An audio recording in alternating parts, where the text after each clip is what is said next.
500นี่เป็นเงินกี่อยู่บ้านเท่าไหร่กี่อยู่ในเท่าไหร่340,000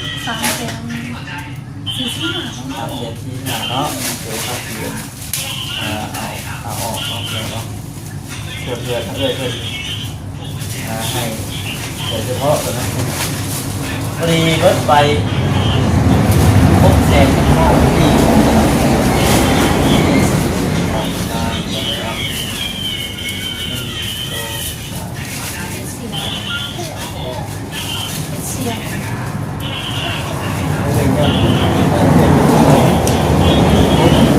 นอนมาเลยค่ะ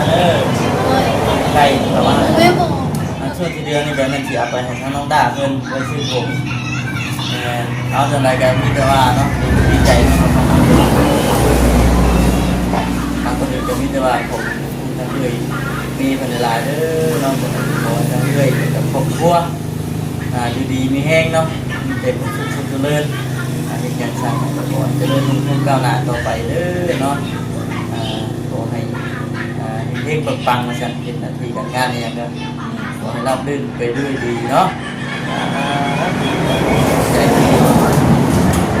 ทุนหนุนทันท่าแน่นอนของมาเป็นสถิต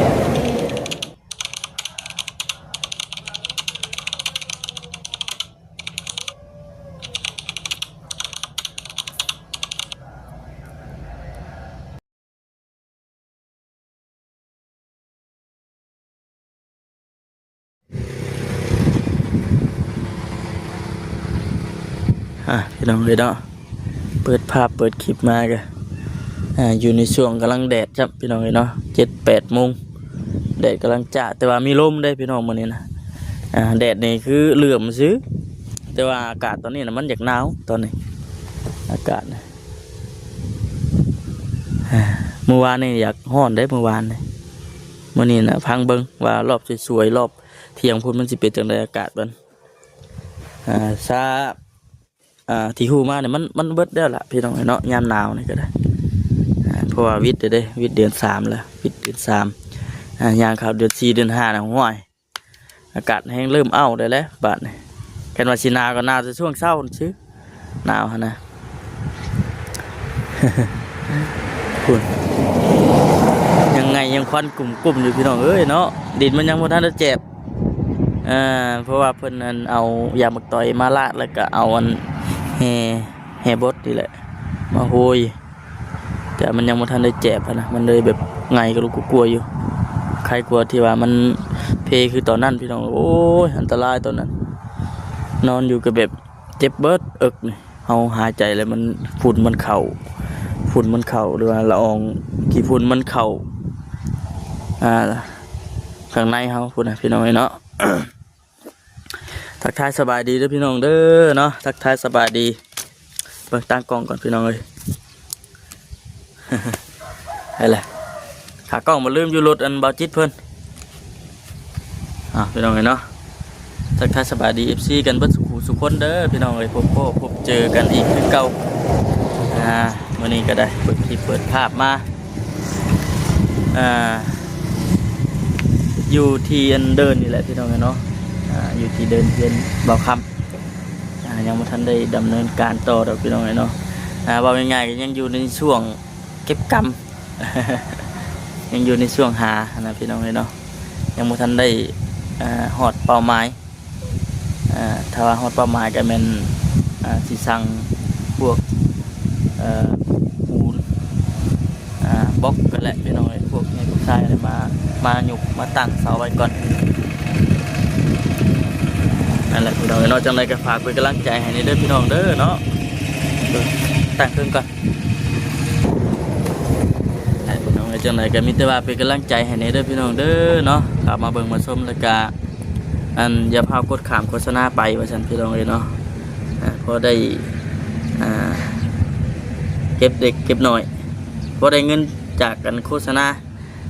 มาบีแบกซื้อเครื่องซื้อของเข้าห้านหลังจากซื้อเครื่องของห้านแล้วก็เก็บอย่างปลายมันขึ้นเด็กหน่อยอะไรพี่น้องเลยเนาะพอได้ทอดเด็กหน่อยพอได้สะสมเก็บผู้เพื่อนอยู่จัน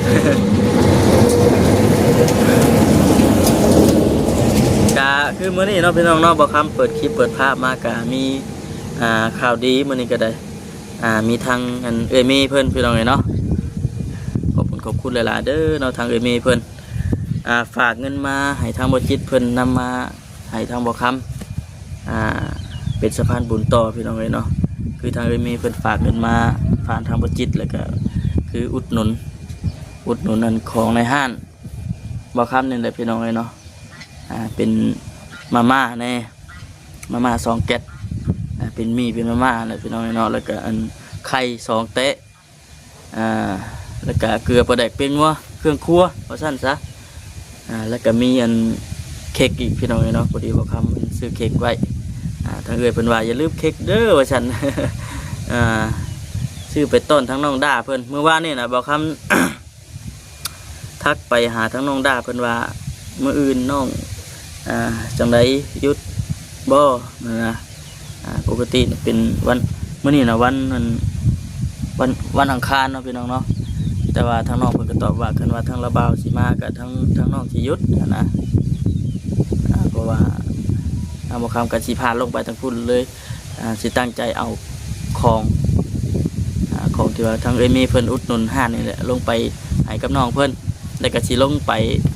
บ้านในสวนต่อนะพี่น้องเนาะผลไม้หลากไม้ทางแล้วอุดหนุนน้ำบาจิตพร้อมนะพี่น้องเอ้ย เอาจังไหนก็มีแต่ว่าเนาะขอบุญขอบคุณหลายๆเด้อทางมีเด้อเนาะขอให้อยู่ดีมีแห้ง กบเจ็บจะได้กบไข่อย่ามีเด้อเนาะปรารถนาสิ่งใดก็ขอให้ได้ดังใจปรารถนาเหตุเป็นเหตุการณ์งานอย่างก็ขอให้เจริญรุ่งเรืองก้าวหน้าต่อไปเด้อเนาะอย่าเจ็บอย่าจนว่าซั่นให้ร่ำรวยพี่น้องเอ้ยมิตรว่าเขาก็ไปจัดแจงเบิ้งเครื่องบัดจัดแจงเบิ้งเครื่องว่ามันสีเท่าใดเนาะไปพี่น้องเอ้ย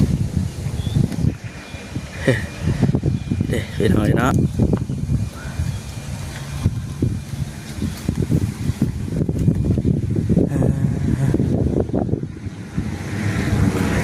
ไปพี่น้อง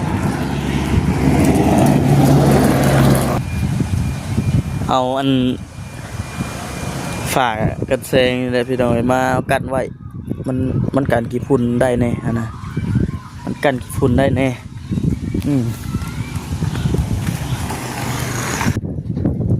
พี่น้องเนาะมีมวย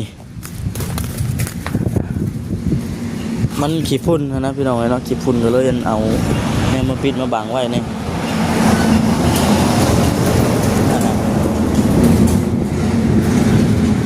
ของในห้างกะชีบอนลายไปเลยพี่น้องเลยก็ที่ว่าโดนได้พี่น้องเนาะที่ว่าทำบุคคลบริเวณอัปเดตหรือว่าถ่ายคลิปในห้างกับวิธีได้เบิ่งนะ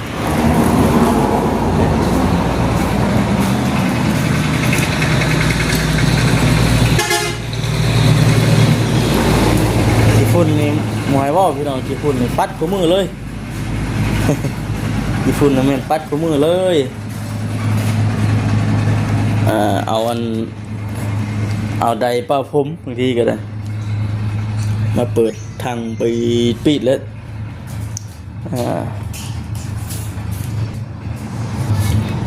เอาคินน้อย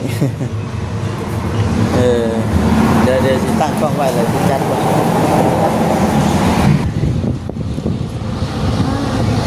เป็นลายเนาะเป็นลายอยู่ที่ว่าแต่ละมือเนี่ยแบบไม้อันนี้แบบคนทมแล้วใครเนี่ยย่านลูกหินมันเล่นมากนะอันนี้จะดินมันนี่ยังไม่ทันได้เจ็บไปเลยจะดินเจ็บนี่มันสีบุคอนปะนี่เนาะอันนี้มันยังคอนอยู่ไปใส่ว่านนี่ได้ต่างอันนั้นแล้วจะว่าก็เลยแบบดินยังไม่ทันได้เจ็บไปเลยมันเดียวเรื่อยหมดแล้วใครกลัวต่อเทือมันยังอันนั้นควันเฮี้ยงอะนะเนาะควันดินแดงตัวนั้นมีอันนี้แค่นี้แล้วสบายดีนะผมไม่ก็ที่เป็นเดอร์ทูอินเดอร์โดนเลยไม่ได้ถ่ายคลิปกับเพื่อนโดยสบายดีเด้อเนาะอยู่แต่เฮือนพี่น้องคือทั้งสยินจะเป็นแต่ละมือนี่คือเผาห้าน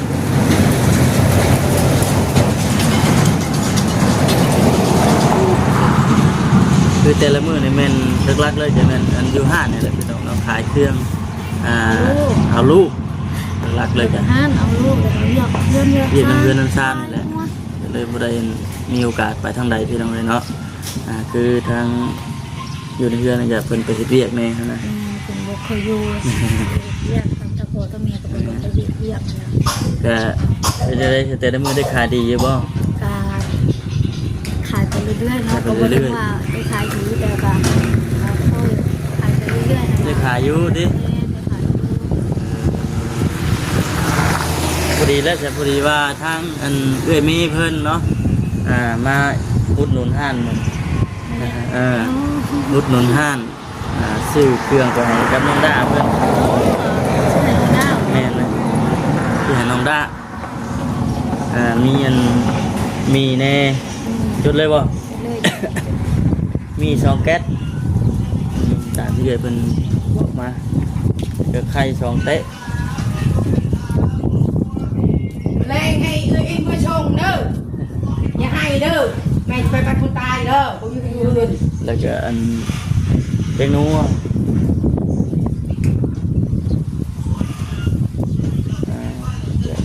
ปลาแดกเกลือจะพวกเครื่องครัวนี่แหละเนาะมาพริกมาพายให้กระตุ้นใส่เลยงบเพิ่นฝากมาถือว่าผ่านมาทางนั้นบ่จิตเพิ่นเนาะพี่น้องเนาะ nhà bông mới ra anh em kinh nghiệm thời giặt đâu อันไปดูรหัสเนี่ยไรแม่ไปกด tao mình đi พี่น้องเนาะพี่โจกองไว้ว่าซั่นเพราะมีคนเสียในบ้านพี่น้องเนาะ มีคนเสียนะเรา อะไรฮะไปฮอดใส่แล้วกิน คอยหาตัวคอยจดมือเลย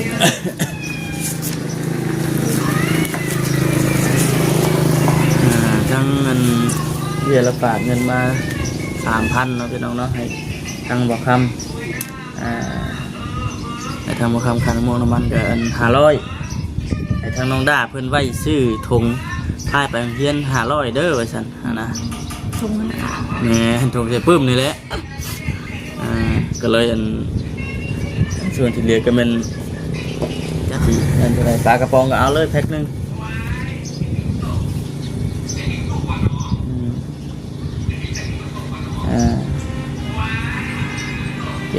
ป้าอยู่วันนี้มิจะว่าจะไป ไปจัดของให้ เป็ เพิ่ น น ของบัตร นี่นี่ว่า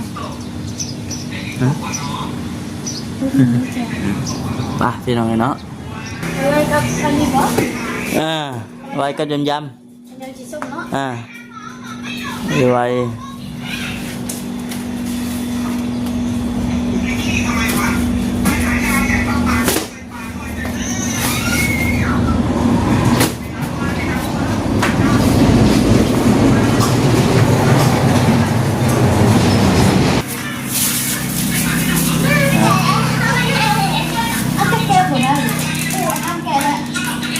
ตัดชิ้นนอนตัดชิ้น สวัสดี สบายดีก่อนตัดชิ้นเฮ็ดเวียกยังซอยแม่เนาะ เอาข้าว กินขนมนี่บ่ซอยนั่นโอ้ย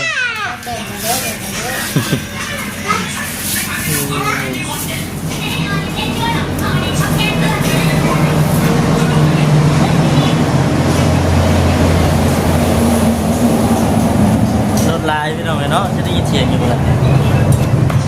ะสเก็ตซอยเด้อเกลือเนาะ น้ำตาล จานฮะเป็นนัว คงเดียว จะจังบวกเบิ้งก็จังบวกเบิ้งเนาะ น้ำตาลอันสองยังไม่ เก็บเบิ้งแล้วจังบวกเบิ้งให้พี่น้องว่าเมื่อกี้ตกในราคาเท่าไรฮะก็จังว่ากันอีกกันก็ได้คือว่าเนาะดีมุกดีใจพี่น้องเลยเนาะ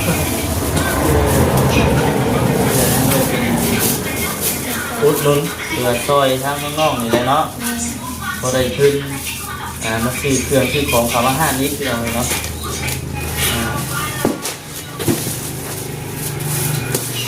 ก็ได้เพิ่มนัวต้ม กเนาะเลิกเลยปลาแดกโอ้น้ำปลาเบิดแล้วพี่น้องเอ้ยน้ำปลาเราทำเบิดแล้วปลาเบิดปลาปองเนาะ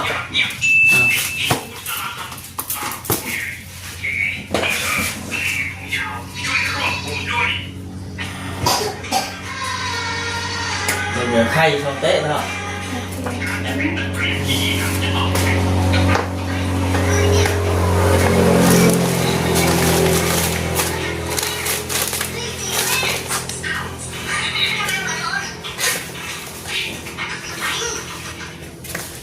ต้มอย่างนี้เจอนะ มีประเด็นข้อสอง เอาอีกวะน้ำปลาบอกข้างมันเบิดน้ำปลาเบิดเลยน้ำมันพอดีบ้างครับพอดียังไรบ้างครับ เอาไข่นะ ไข่นั่นแหละไข่แต่ว่าเค้กนี่บอกข้ามซื้อมาไว้แล้วพี่น้องเอาไว้ตู้เย็น มันเกิดคนบอก นะ มันเกิดต้องด่า จังหวะด้วยเนาะมันจะเมนดูจักย้อนหลังดูว่าจังใดนี่ก็ถ้าเกิดเป็นนั่นเลยบอกข้ามไม่ได้จัดไปว่าใช่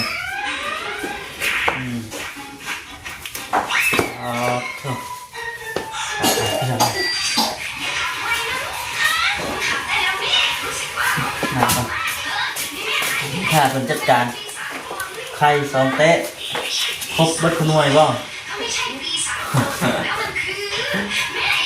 คือว่าก็ได้ขายของแบบลายที่ยุคไปที่ นี่จะขายแม่เลย นี่จะขายหน่อยนะพี่น้องเนาะอันนี้นะคือว่าโอ้โชคใหญ่ลงทางอีกแล้วนี่เลยเป็นบุญเลยพี่น้องเด้อเราตัวทำด้วยกันเป็นของคอยพอดีเขาจะมาไล่เลยมาไล่ดูว่ามัน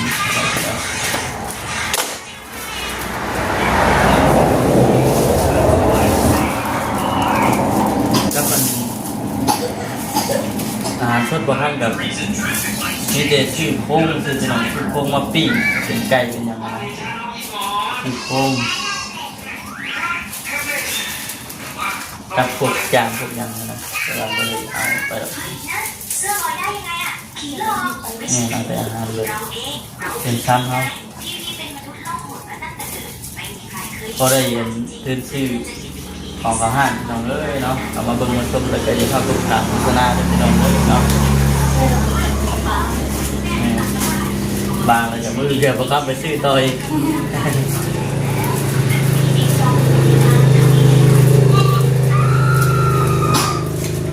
ซื้อตัวไหนมันเบิดเอาไปได้ไปซื้อคือมื่อนี้ก็เบิดไปพวกM100พวกเป็นเครื่องดื่มจากบางครั้งก็เลยไปซื้อตัวไหนมันเบิดก่อนมันทยอยออกไปนะที่เราเขาเป็นนี่เอาเพราะว่างบเขามันบ่หลายตัวไหนมันเบิดเขาก็เลยออกไปซื้อเอา แล้วเดี๋ยวคือเป็นรู้คนว่าคือว่าเอามาเลยลายไปดูแต่เชื่อเขาก็อยากเอามาเลยลายอยู่แต่ว่าทิ้งเขา นี่ยังมานั่ง แต่ว่าเงินเขาไม่โบราณก็เลยเอาสั่งนี่ เอาตามงบตามกำลังถ้าพิษไหนก็เป็นของเขา ไม่ไกลกัน ถ้าพิษแต่เมนอยู่พี่น้องพิษแต่เขาเปิดทางใหม่เขาแบบนี้คือบาทเดียวตอนนั้นนะแต่ว่าหลังจากนั้นตัวใดมันขายไว้ก่อนครับนี่คือกำลังมาคือว่าทางผู้รับเงินเป็นเดียวอันนี้ผมเคยลืมพูดเพื่อนน้องพี่น้องเป็นทางไทยเป็นทางของจะถึงขอบคุณเด้อเนาะที่ทำถึงผู้เก่า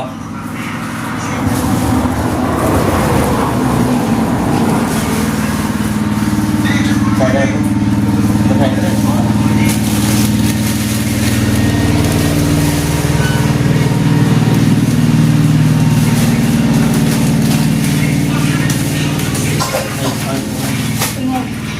ไล่ก่อนเอาให้แพทย์เป็นจัดการไล่ก่อนไป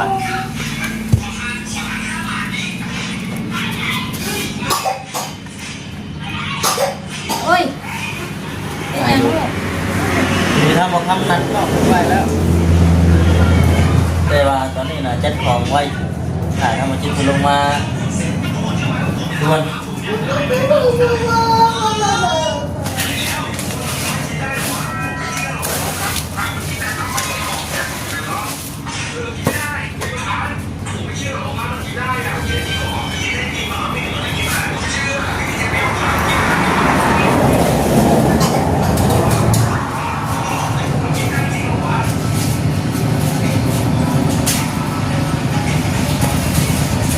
รถกระลายรถกระลายแล้วแต่ว่า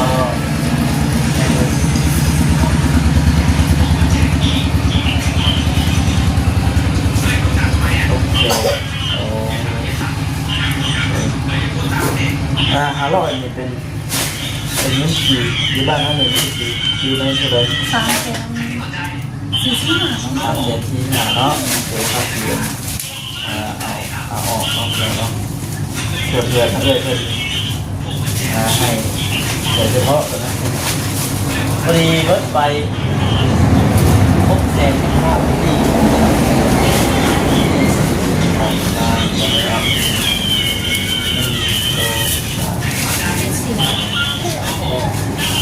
เสียง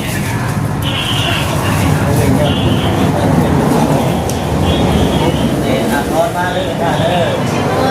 ไก่ประมาณ ไม่บอกเรื่องยังไม่คาดว่าเขาน้อยเลยไม่คาดคือแบบจะ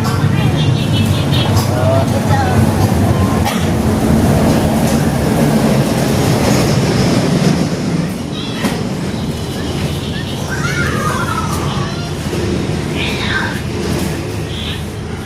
4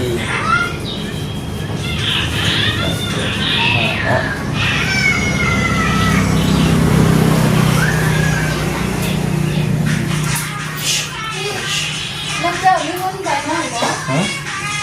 มึงเจ้าซื้อไปซื้อเกลือมือแล้วปะ คอยเอาไว้ไหมคุณ นี่ก็ทราบว่ามึงเจ้า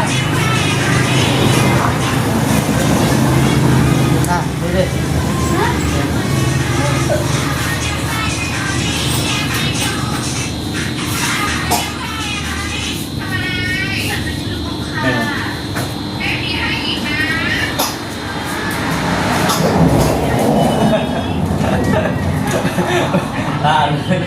ไม่เคยว่า ไม่ต้องเลย นี่แหละที่เราแต่ที่ว่าโดนว่าทุกคนที่เราไม่ได้ออกคลิปต้องการทำเลยน้อยเนาะอย่าคืนในบางครั้งเลยอะไรครบเนาะ2 4 5บนห้องเลยแต่ที่ว่าแอนก็มุกใจทั้งเอื้อนเพิ่นพูดแล้วเนาะช่วงที่เดือนนี่แบบมันสิเอาไปให้ทั้งน้องด่าเพิ่นไว้ชื่อผมเอาจังไรกันมีแต่ว่าเนาะดีใจทางคนอื่นก็มีแต่ว่าผมทั้งเลยมีพันหลายเด้อน้องคนทั้งคนทั้งเลยกับครอบครัวอยู่ดีมีแห้งเนาะเด็กสุขเจริญเหตุการณ์สร้างของก่อนเจริญรุ่งเรืองก้าวหน้าต่อไปเด้อเนาะขอให้เฮงปังๆมาสั่นเป็นหน้าที่การงานเนี่ยก็ขอให้รับรื่นไปด้วยดีเนาะใจดีทุนลงทันค่าน้อยของเราก็สะอิด ดีใจด้วยเยอะเนาะ แล้วที่ว่าครบเนาะครบแล้วที่เราจากที่ว่าทางเวทเพิ่น สั่งมา สั่งมาไข่เต้มาม่าปลากระป๋องเกลือแตงนัวปลาเด็กมะพริกมะพริกขาดพริกขาดพริกเอา2 3 โต๊ะเลย ถึงที่ต้องกินก็จะ